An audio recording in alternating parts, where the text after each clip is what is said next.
Un astor remuntant sobre els boscos del Garraf. Observa detingudament els arbres cercant algun ocell o esquirol despistat.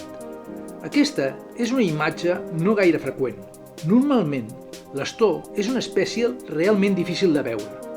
Rarament se'l pot sorprendre posat en una branca i és quasi impossible seguir-lo dintre del bosc. Per superar aquesta dificultat d'observació, aquest any 2021 hem continuat amb el videoseguiment que ja varen començar el 2020. Això ens ha permès seguir millorant el coneixement sobre l'espècie en un lloc aparentment poc adient per l'astor, com és el rocallós massís del Garraf. Enguany, incrementarem d'una a dues les parelles en videoseguiment. A una l'anomenarem la parella urbana, per la seva proximitat a una urbanització, i l'altra la parella de la vinya, per la seva proximitat a uns camps de vinya. Dues parelles amb personalitat i territoris diferents, però que, com a tots els astors, requereixen disposar d'una extensió important de bosc on hi hagi un racó tranquil i amb arbres madurs on poder criar. Som a primers de març i les parelles encara estan acabant de decidir en quin niu criar. La parella urbana crida freqüentment a l'àrea dels nius. Allí hi ha dos nius que estan separats uns 20 metres. Mentre no s'acaben de decidir, els astors passavolants, com aquesta jove, visiten els nius per veure si poden ocupar el territori. Sembla que a primers de març ja s'han decidit pel niu de l'any passat, però el mascle encara es presenta al niu antic, on tenim una càmera que ens mostra que encara vol fer-li una última ullada. Com encara no tenim activada la càmera del niu on volen criar, hem de reenfocar la càmera que tenim al niu vell cap al niu escollit. De lluny podem veure les constants visites per arreglar el niu.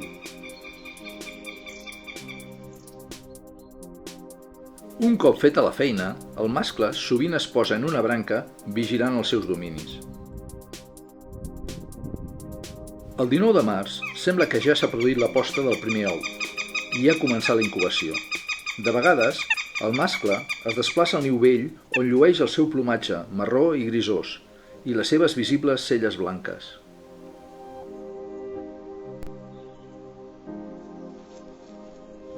El 27 d'abril neix el primer poll i el niu vell, que fins ara només feia les tasques de talaia i posader, es converteix en el rebost.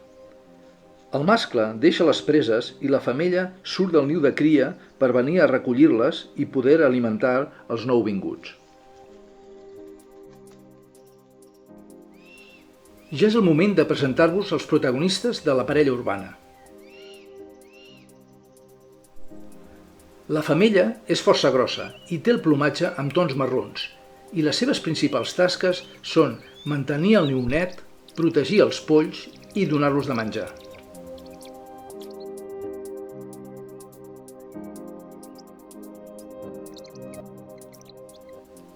El mascle és bastant més petit i el seu plomatge és entre gris i marró. La seva cella ampla i blanca és un tret distintiu. Es dedica principalment a caçar i protegir la zona del niu d'amenaces i competidors. Està a punt de sortir el sol al massís del Garraf. Avui serà un dia especial. Acompanyarem els astors durant tot el dia. Això ens permetrà observar les seves rutines diàries i la seva personalitat. Són les 6 del matí i encara fa fresca. La femella ha passat tota la nit abrigant els polls. Encara són molt petits per estar sols. El més gran té poc més de 10 dies. A 6:15 surt a volar i torna amb una branca que col·loca al niu. Encara caldrà seguir abrigant els polls una estona. A les 7 del matí, el sol comença a escalfar el niu.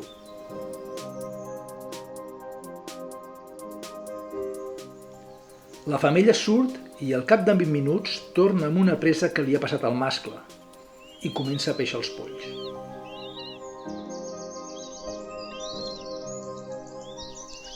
Mentre està peixent, el mascle es presenta al niu diverses vegades.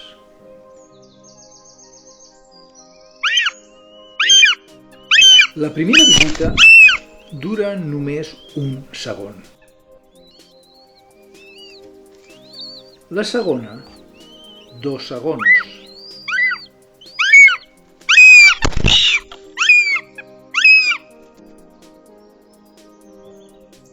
I la tercera, 5 segons. Sembla que no li agrada gaire estar a casa. Sobre les 8 del matí, quan acaba l'alimentació, la femella surt del niu i torna amb una branca de pi.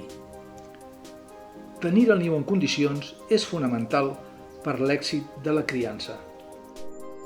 A les 8:17, la femella torna a sortir del niu i el mascle entra a donar un cop d'ull. Aquesta vegada està més a gust a casa. La visita dura 9 segons. Un cop ha sortit el mascle, la femella torna a arreglar el niu. No se'n refia de com ha deixat les coses la seva parella. A les 8:23, el mascle ha caçat. Ella surt del niu i al cap de 40 minuts torna amb la presa. És la segona del dia i encara que no és gaire grossa, és benvinguda pels polls.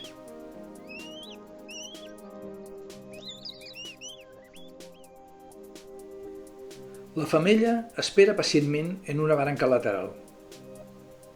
A les 3 de la tarda, el mascle crida que té la tercera presa del dia. Ara caldrà peixar els polls.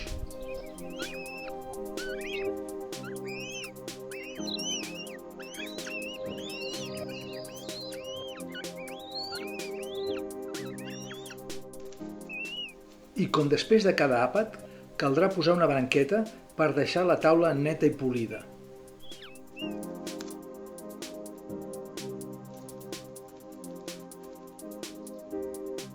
Ja són 2:45 de la tarda i caldrà sortir a donar un volt.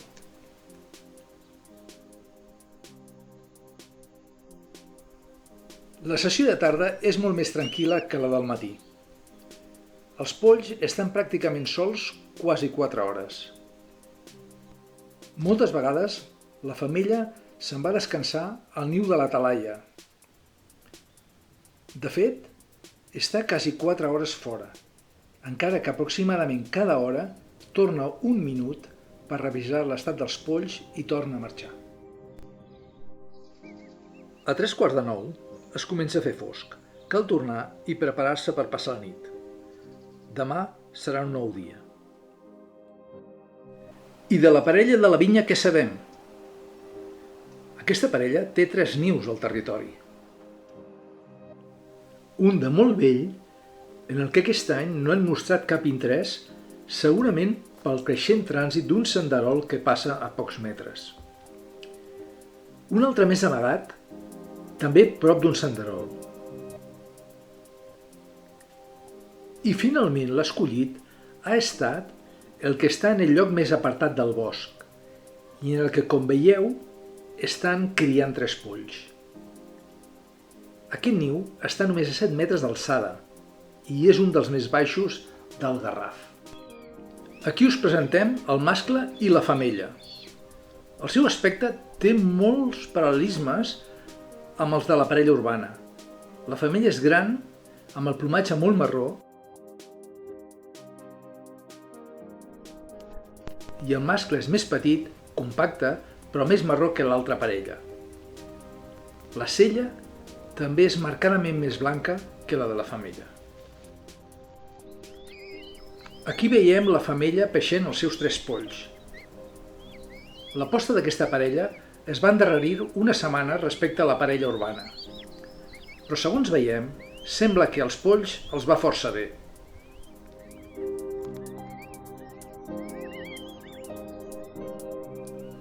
El mascle, al igual que l'altra parella, té molt poca presència dintre el niu.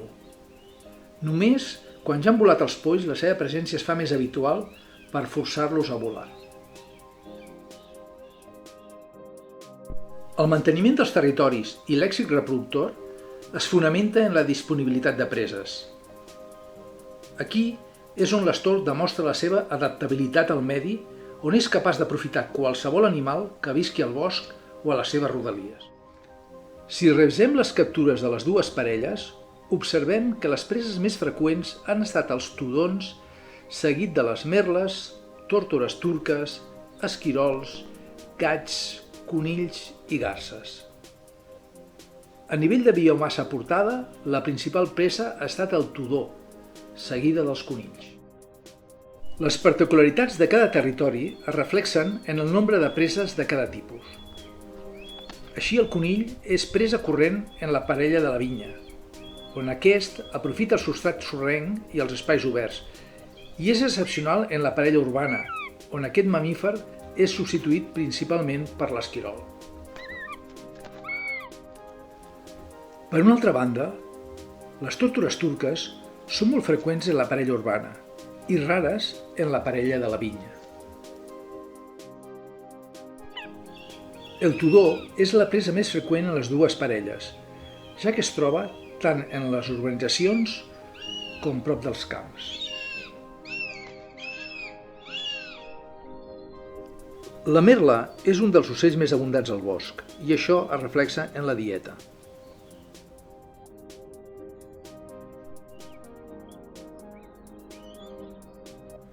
Un aspecte interessant és veure com varia la preparació de les preses en funció de l'estat dels polls.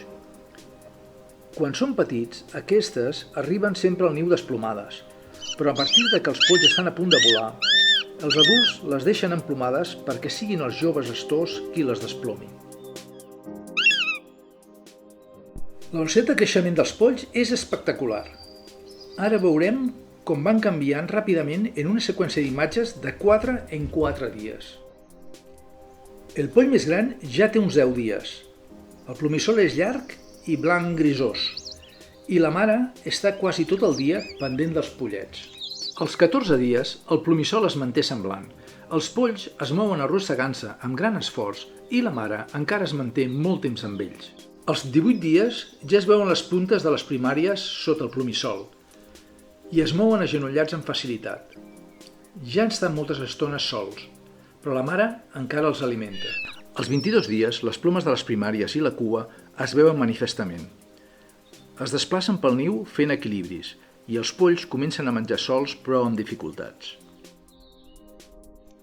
Als 26 dies, les plomes del pit ja són molt visibles. L'esquena es mostra mig emplomada. Es desplacen pel niu caminant sense dificultat. Estan molt curiosos. Els polls ja són capaços de menjar sols, però encara els alimenta la femella moltes vegades. Als 30 dies, les plomes estan bastant desenvolupades en quasi tot el cos, però es manté el plomissol blanc al cap i a les cames. Fan sovint pràctiques de vol. Es comencen a moure a branques laterals. Normalment mengen sols, però de vegades encara els alimenta la femella. Als 34 dies, el plomatge de jove ja cobreix pràcticament tot el cos, però encara manté bastant plomissol a les cames. Estan moltes estones en branques laterals. Els adults només fan visites esporàdiques per portar menjar. Els polls mengen sols. Ja tenen 38 dies i els polls ja estan totalment emplomats. Estan molt actius, passen moltes estones per les branques i fent exercicis de vol. Ja estan preparats per començar a volar. El dia 39, un dels polls fa el primer vol i apareix al niu que anomenem la talaia i que està a uns 20 metres. Al niu ja només resten 2 polls per volar. El següent ho farà 2 dies després i el tercer 2 dies més tard. I a la parella de la vinya, com han anat les coses? Doncs han seguit una evolució molt similar. Aquí podem veure una seqüència de la seva evolució de plomatge als 18 dies, 26 dies, 30 i 34 dies.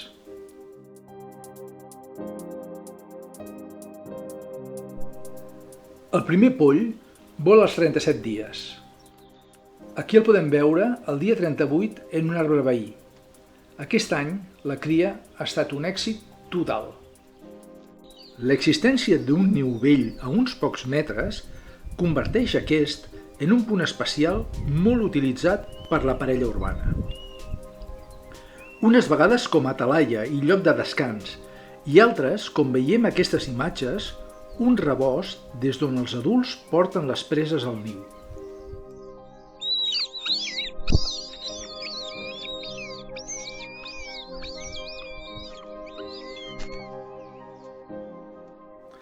El dia 9, els polls que havien volat els dies 5 i 7 donen la benvinguda al tercer poll, que tot just acaba de volar del niu de cria. Com l'any passat, i durant les 2 properes setmanes, aquest punt serà el lloc de trobada dels joves, i des d'on continuaran amb el seu aprenentatge. De vegades, els adults porten el menjar al niu de cria i forcen els joves a volar des de la talaia per agafar-lo.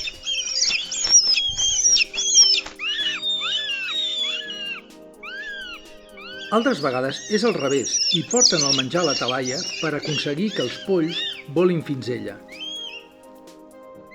I també podem veure un poll que agafa una presa des del niu de cria, l'altre poll es llança sobre ell i surten volant fins a la talaia, on finalment pot defensar la presa i expulsar el germà.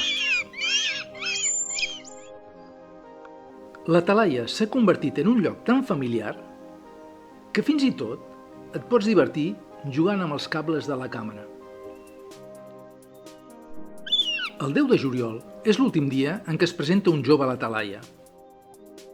I el 17 de juliol, l'últim dia que es presenta un jove al niu de cria.